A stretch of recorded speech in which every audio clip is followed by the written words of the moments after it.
നമസ്കാരം. മകൻ ജീവനോടെയുണ്ടെങ്കിൽ ഉടൻ കീഴടങ്ങണമെന്ന പഹൽഗാം ഭീകരാക്രമണത്തിൽ പങ്കാളിയായ ഭീകരൻ ആദിൽ ഹുസൈൻ്റെ അമ്മയുടെ വാക്കുകളാണ് ഇപ്പോൾ രാജ്യമൊട്ടാകെ ചർച്ച ചെയ്യുന്നത്. മകനെപ്പറ്റി 8 വർഷമായി വിവരങ്ങൾ ഒന്നും അറിയില്ല എന്നും മകൻ ഏറ്റുമുട്ടലിൽ കൊല്ലപ്പെട്ടാലും ഒന്നും പറയാൻ ഇല്ല എന്നും ആ അമ്മ ഷഹസാദ് പറയുകയാണ്. ഭീകരാക്രമണത്തിൽ പങ്കാളികളായ 2 പ്രാദേശിക ഭീകരരിൽ ഒരാളാണ് ആദിൽ. ആസിഫ് എന്ന യുവാവാണ് മറ്റൊരാൾ.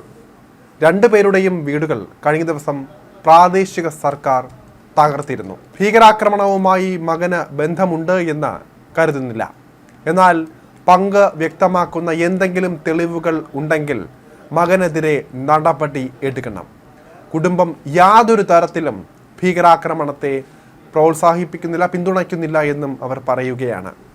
താനും മറ്റ് 2 മക്കളും അവരുടെ ചെറിയ കുട്ടികളും താമസിക്കുന്ന വീടാണ് സ്ഫോടനം നടത്തി അധികൃതർ തകർത്തത്.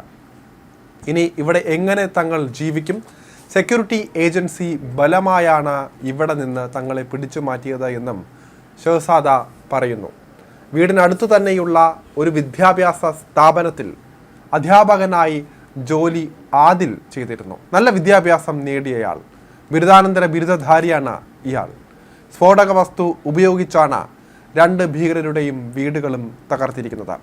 സംഭവം നടക്കുമ്പോൾ വീട്ടിൽ ആരും ഉണ്ടായിരുന്നില്ല. ത്രാൽ സ്വദേശിയായ ആസിഫ്, ബിജ് ബഹേര സ്വദേശി ആദിൽ തോക്കർ എന്നീ ഭീകരരുടെ വീടുകളാണ് തകർത്തത്. ഇരുവരും ലഷ്കർ ഇ ത്വയ്ബയുമായി ബന്ധം പുലർത്തിയിരുന്നതായി നേരത്തെ തന്നെ സൂചന ലഭിച്ചിരുന്നതാണ്.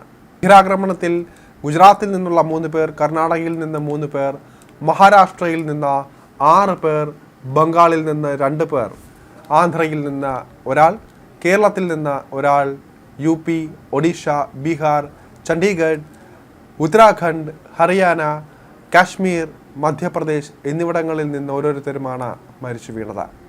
നേപ്പാളിൽ നിന്നുള്ള ഒരാളും മരിച്ചു. പഹൽഗാമിലെ ഭീകരാക്രമണത്തിൽ ഇന്ത്യയുടെ അടുത്ത മറുപടി ഇപ്പോൾ തുടങ്ങിക്കഴിഞ്ഞു. ബന്ദിപ്പോറയിൽ നടന്ന ശക്തമായ ആക്രമണത്തിൽ ലഷ്കർ ഇ ത്വയ്ബയുടെ കമാൻഡറെയാണ് കുറച്ച് മണിക്കൂറുകൾക്ക് മുൻപേ വധിച്ചത്. ശക്തമായ പോരാട്ടത്തിനൊടുവിലാണ് സൈന്യം ഈ ഒരു കമാൻഡറെ വധിച്ചിരിക്കുന്നത്. അൽതാഫ് ലല്ലി എന്ന ഭീകരനാണ് കൊല്ലപ്പെട്ടത്. ബന്ദിപ്പോറയിൽ ഇന്ത്യൻ സൈന്യം കടുത്ത ആക്രമണമാണ് ഇത്തരത്തിൽ അഴിച്ചുവിട്ടിരിക്കുന്നത്. വളരെ വേഗത്തിലാണ് ഭീകരവാദികൾക്കെതിരെ ഇന്ത്യൻ സൈന്യം മുന്നേറിക്കൊണ്ടിരിക്കുന്നത്. വരും മണിക്കൂറുകളിൽ നിർണായകമായ പല വാർത്തകളും ഒരു പക്ഷേ നാം കേട്ടേക്കാം. ബന്ദിപ്പോര മേഖലയിൽ ഭീകരരും സുരക്ഷാ സേനയും തമ്മിലുള്ള ഏറ്റുമുട്ടലും തുടരുകയാണ്. ബന്ദിപ്പോരയിലെ കുൽനാർ ബസിപ്പോര മേഖലയിൽ ഭീകരരുടെ സാന്നിധ്യം ഉണ്ടെന്ന വിവരത്തെ തുടർന്ന് സൈന്യം ഇവിടെ വളഞ്ഞിരുന്നു.